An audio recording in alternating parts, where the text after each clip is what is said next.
Angel Reese, the most coddled, babied professional athlete in all of sports, continues to be the most babied and coddled professional athlete in all of sports, continues to have her peers say, "You go, girl. You be unapologetically yourself." Angel Reese entered her latest press conference with the poise of a star expecting red carpet treatment, only to find herself seated beside Ariel Atkins, who seemed more like she was managing a daycare than playing professional basketball. Angel Reese, the basketball player, is a hard-to-figure mix of extreme strength and pathetic weakness. And because she talks a lot and complains a lot and self-promotes a whole lot, she's going to open herself up to lots and lots of criticism. This woman literally referred to a 23-year-old professional athlete as a kid and insisted the media shield her from tough questions about her performance. We've officially entered the participation trophy era of the WNBA, where shooting 31% from the field earns you a security blanket instead of accountability. Reese had her first good game of the season. Hey, Mr. Interview Reporter Man, what kind of message do you think that could possibly send? One good game out of 9? What message can that actually send to people? Oh, you see that? Every 9 games, Angel Reese, she's guaranteed to have one. Yeah, she shut me up. She had her one good game. Woo! She had a double-double too. Oh, man, she shut me up. Nothing I could say about. This is a 23-year-old kid, Atkins said, gesturing toward Reese like she was presenting a toddler at show and tell. She went on about the amount of crap Reese deals with daily, as if simply showing up to a job that pays her hundreds of thousands of dollars is some heroic feat. How brave. Someone get her a medal for meeting the bare minimum of adult responsibility. 23-year-old kids, and the amount of crap that she gets on a day-to-day, she still shows up. So whatever questions y'all got about our team, basketball-wise, we appreciate it, but all the other nonsense, it's irrelevant.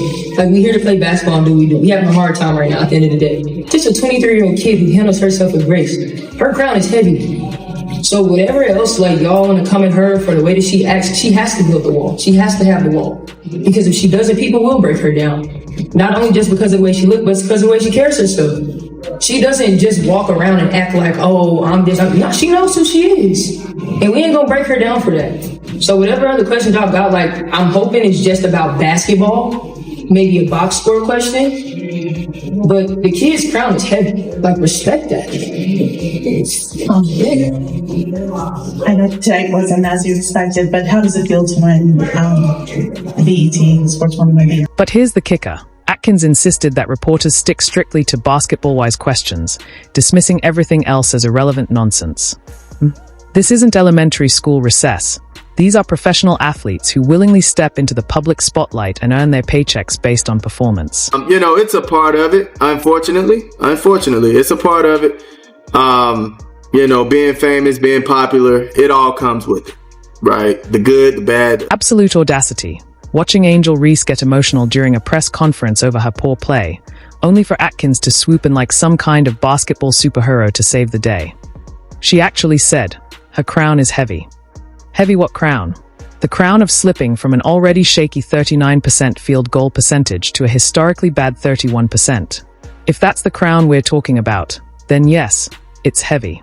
Heavy with the weight of disappointment and unmet expectations. Here's what I kept saying about Angel Reese last season, and I'll drive it home again right here, right now. I'm not sure anybody has ever paid to see rebounding. Logo threes and magic passes, yeah, they will pay like crazy to watch Caitlin Clark. They'll pack NBA-sized arenas to watch Caitlin Clark. But Angel, for all your charisma and all your charm, all your highly entertaining social media presence, if you can score only 4 against the Fever without Caitlin and look laughably bad doing so, you can't say you're playing as big a part in the WNBA's exploding ratings as Caitlin is. You just can't say that. You can't make that. If you're enjoying this, don't forget to subscribe.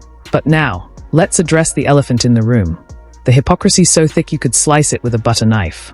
Angel Reese openly said she wanted the villain role. She embraced being the bad guy, told everyone she could handle the backlash, and proudly positioned herself as the antagonist to Caitlin Clark's hero narrative. That was her choice. So why the sudden need for media protection when the heat turns up? I see what the Slows are doing. What are they doing? Now they're going to victimize Angel Reese and throw a national pity party to distract everyone from the disastrous performance she and this squad are displaying every game. Can't fool me. Damn it. It's that obvious, huh? It's that noticeable what they're doing, isn't it? But now that the criticism is actually coming her way, suddenly Angel Reese needs protection? This is the same Angel Reese who spent her rookie year declaring that people were watching women's basketball because of her, not just one person. The same Angel Reese who cheered on Kennedy Carter's cheap shot against Caitlin Clark. The same Angel Reese who couldn't go a single interview or press conference without bringing up Clark's name. Yet now, when a reporter dares to ask her about her own statements on her role in the league's popularity, she shuts it down with a curt next question. You can't spend months branding yourself as the villain, then cry victim when people actually start treating you like one. What actually happened on the call? You said I couldn't tell what happened. Like, what was it looked we ran into each other. possibly like you even stepped on her foot. Like, it was just incidental as that. You can go look at it. Okay. Yes.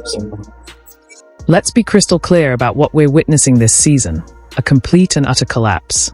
Angel Reese is averaging just 10.1 points per game on 35.8% shooting. That's not just bad, it's historically catastrophic for a player who was expected to take a leap in her sophomore season.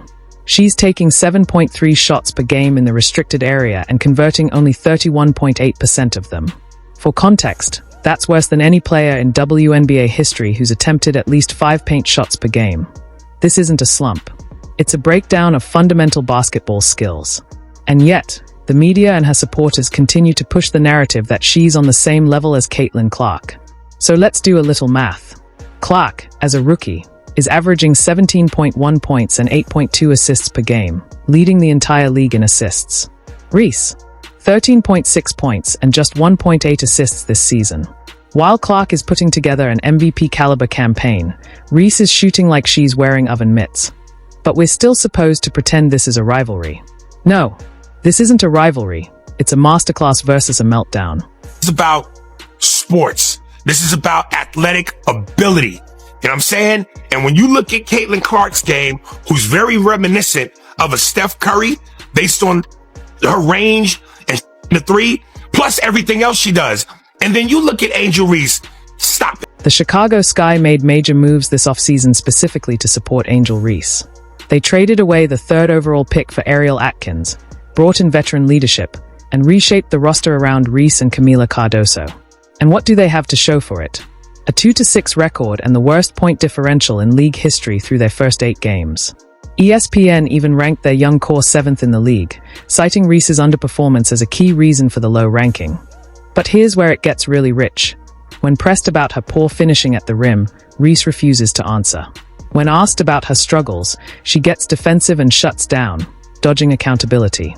Suddenly, she needs a bodyguard, in the form of Ariel Atkins. This is the same player who claimed she was tough enough to be the villain, but apparently isn't tough enough to face questions about why she can't make layups. What scrutiny you do, receive online and stuff like that. You know, what kind of messages a game like this send to them, as well as just the kind of momentum that this could build for you throughout the season. Yeah, obviously don't worry about what's going on online. I get so much love in person. I haven't ever had a negative encounter in person ever.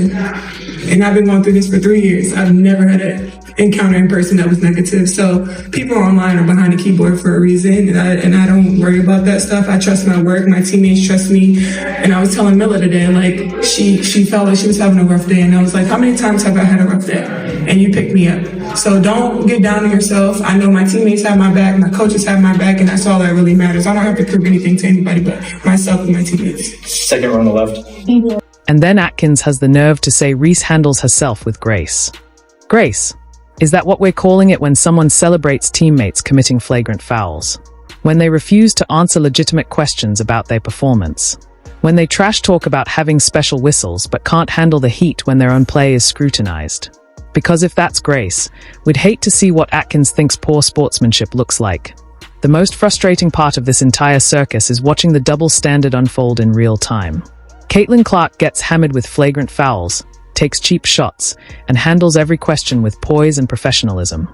Angel Reese commits a flagrant foul, shoots 0-for-8 in a game, and suddenly needs the media to limit questions to just her box score. One player elevates the conversation. The other demands it be dumbed down to her level. Angel Reese has been nothing but coddled. She's been nothing but babied. She wins participation trophies to keep her name in the media.